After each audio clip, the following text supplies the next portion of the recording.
So reports just came in that 3.28 million Americans just applied for unemployment. This is not something we're accustomed to. This is not a number we're used to having this kind of unemployment. But at the same time, I was having a conversation with a few different guys saying, Pat, how do you protect yourself against a loss like this? I mean, you're in the insurance business, you're in the anticipation business.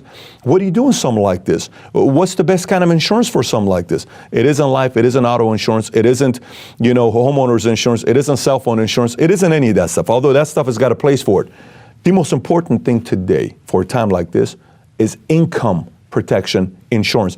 And income protection insurance is based on a few things that you need to do. So let me set that part aside. Let me give you a complete different side that we have to look at. Look, 2001, 9/11 happens. 2008, market crashes. 2020, we have the pandemic. 2001 and 2020 have a lot in common because they're both a black swan. Nobody could have predicted it. 2008, a lot of experts could have predicted it. That's why Big Short movie came out. So what would you do at a time like this? There's three different types of people today.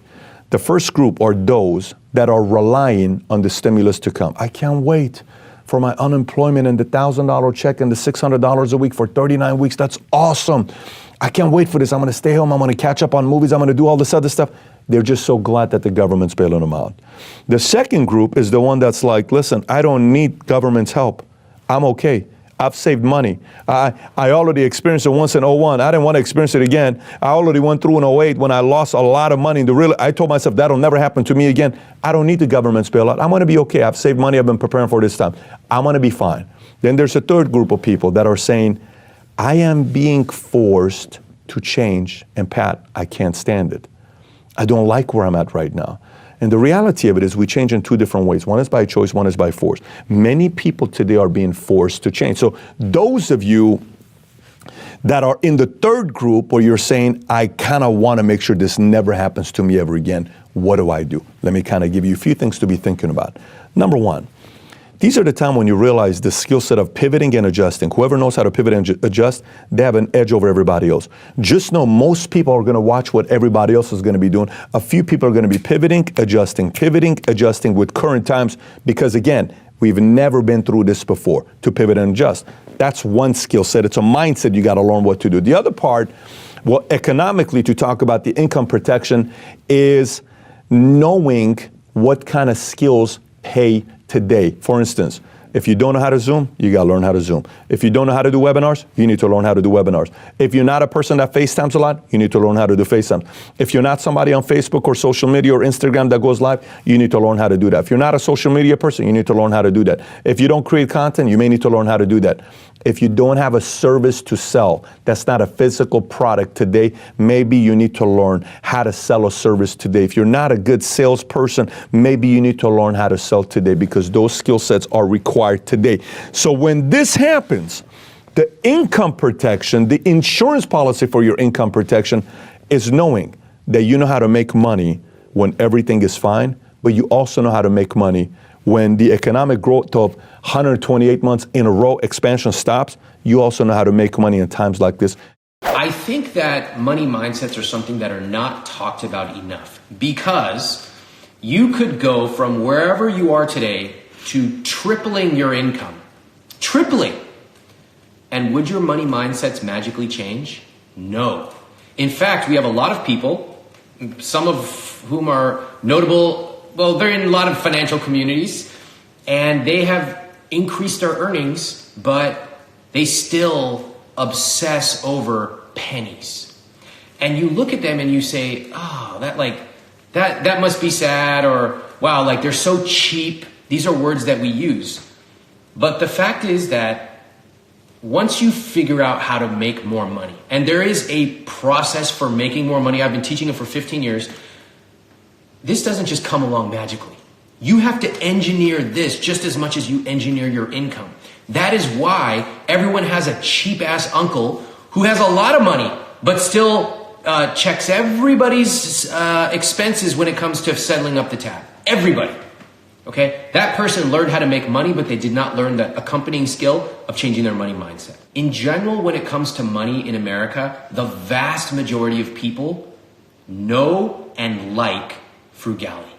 That is what they know, that's what they grew up with, and that is what they expect. So when I started talking, after years of writing about money stuff, I started writing about earning more. A lot of people did not like it. And they started saying, this seems like a scam, because earning more to a lot of people seems like a scam. Why? Because they've been raised with the money mindset of, this is all we have, we should be happy, and we better protect it. Don't let anybody tax us. That's evil. Socialism. Fucking lunatics. But they never think about expanding the size of the pie. Okay? So when I started talking about this, it was very uncomfortable. It's like a whole different worldview. And people started unsubscribing. They started leaving first in trickles, then in hordes. At that time, I had about 50,000 email subscribers. Over the course of the next few years, I would lose approximately 35 to 40,000 of those subscribers. Let me say that again, in case you didn't catch it. I had 50,000 subscribers. Over the course of the next few years, I would lose approximately 35,000 of those subscribers. Do you understand what that feels like? And do you understand that at the time, I used an email service provider that allowed people to write why they were unsubscribing? So every day, I'm getting 50 to 100 things that say, used to enjoy your stuff, but now it seems like you're a scam. And that went on for years. How do you think you would feel if you had actually built something up where people liked you and you were enjoying it, but then you decided to take a different turn? And a lot of them said, you suck, I'm out of here.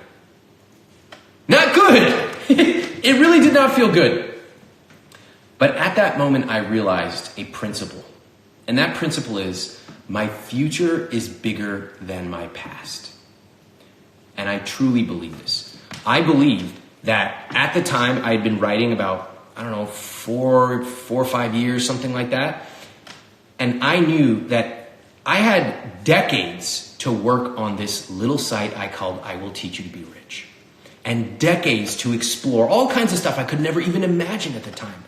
But I knew that the 35,000 people who were unsubscribing, in the grand scheme, were just a drop in the bucket. I think that having that principle is one of the only things that allowed me to keep going. Because if I had simply looked at 50,000 going down every single day, I would have given up. But I knew that my future was bigger than my past. And so I see this principle now applied everywhere. I see people who come and sometimes they see some of my fitness posts and they're like, I'm 47 or I'm 57. Is it too late for me, fitness-wise? They ask the same thing about money 10 times more. I'm 50. I didn't start investing at 22 like that one example in your book. Is it too late for me? My answer is it's never too late. It's never too late to start. But we need to be candid about how much we can achieve. I had something like a 65-year-old woman write me and said, I need to make $100,000 in the next 1 year. And I'm on a fixed income, so I need to make it through investments. Unfortunately, that's not going to happen. And sometimes we need to hear the candid truth. I had to be very gentle about that message. So you won't make $100,000 off investments in 1 year. But the second best thing you can do is to start now. Because, what else can you do? You're just going to give up? No. Let's start today. It's never too late. We can adjust what our expectations are, but let's start. I think, John, sometimes the world has to fall apart for it to be rebuilt even better. And, Italy, for example, is very dear to my heart. I wrote a lot of the 5 a.m. Club in Italy.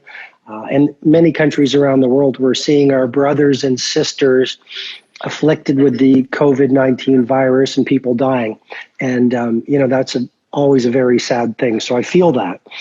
On the other hand, I'm a radical optimist, and if you study history, you know that we have to go through difficult things, and I think there are opportunities for us here. I think a lot of people are going through this, and it's refocusing their priorities. I think a lot of people are going through this, and they're realizing their vulnerabilities. I think, John, this is a time where we can look at the fear we might be feeling, or the sadness, or the loneliness, and rather than pointing the finger, we can look in the mirror and say, what healing must I do? And how can I use this adversity to strengthen? creative human beings. So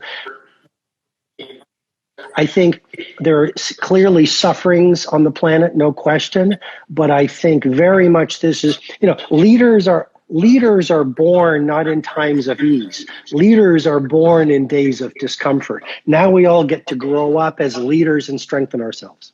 Listen, as this global pandemic continues and carries on, more and more and more people are getting trapped in that feeling of fear, that feeling of scarcity, that feeling of, oh my gosh, will this ever end? Will I survive this? And listen, it is a scary time and it is a difficult time. And during that, then we must, as hard as it is, demand something more from ourselves, because it's not normal conditions, right? And I know how easy it is to say, yes, I know it's hard and it's not normal conditions, so I'm just going to bow out right now, but I'm going to take a pauser. I'm going to pause my entire life. I'm going to bow out. I'm going to avoid, distract, quit, disappear into my comforts. And by the way, I know some people are doing that, and it has created this big controversy of, okay, is this, some battle right now between, personal development, spirituality, and people talking about, hey, you should just be coping with this. And some other people saying, hey, you should be moving through with this. And you're hearing this big debate of peace versus productivity.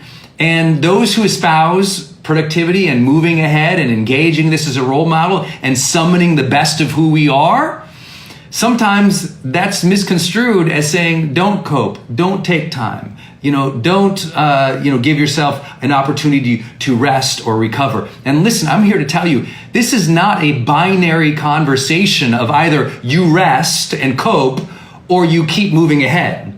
That's called a false dichotomy, right, y'all?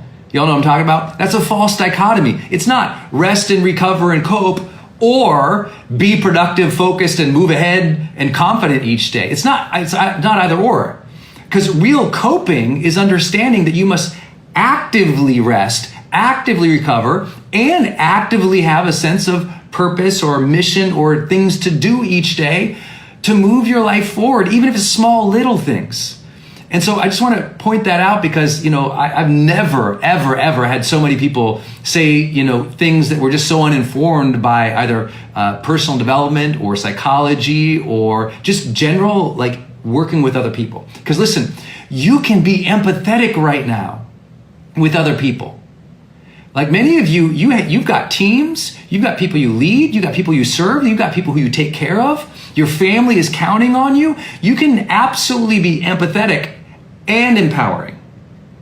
But what I won't be, and I made this choice, it was very hard at the beginning because I thought, you know what, if I'm still going to tell people not to forget their dream, if I'm still going to tell people, yes, the world is chaotic, but you know what? That means you've got to adopt the role model mindset, because a year from now, you're either going to be proud of how you dealt with a difficult time in life, or you're going to go, you know what? I really let myself go. Or you know what? I quit. Or you know what? Really? I just stopped trying and I kind of hid out. I kind of hid on the couch the whole time waiting for it to pass.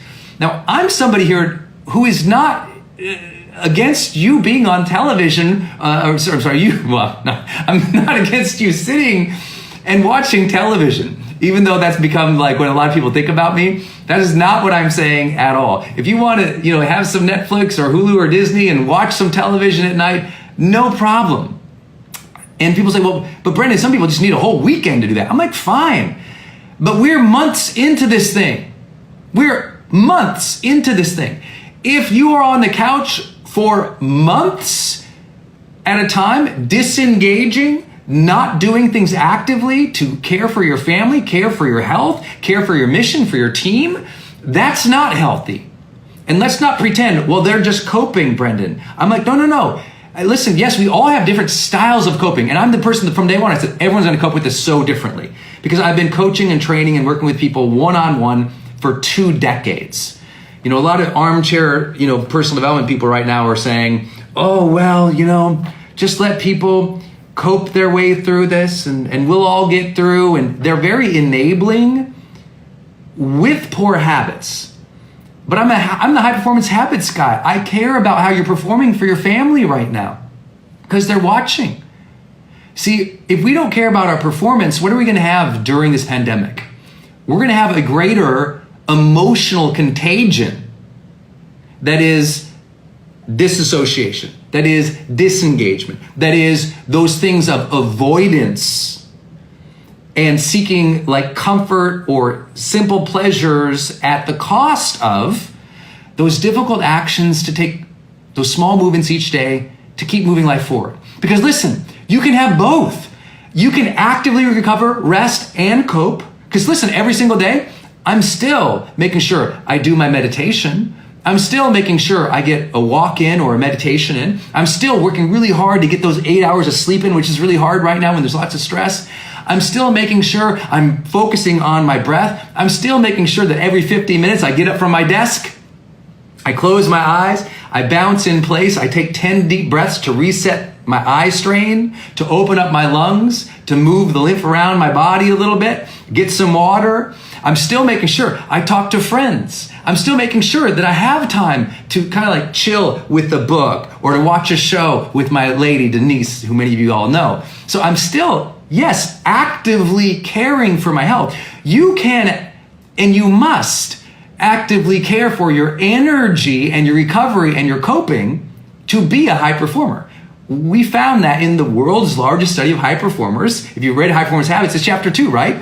They generate energy. How do they generate energy? By protecting it, by making sure that they're doing things to release the tension in their life in healthy and productive ways. For those who've been throwing, hate at me for asking people to still believe in their dreams, to not give up on their dreams, to continue each day doing something to move the needle forward, no matter what it is. Because listen, even if you've completely gone into that super coping mechanism, or let's say for those who have really had massive mental health issues through this crisis, even any decent therapist would say, let's still find some things for you to do each day. Sometimes that might be you took a shower today.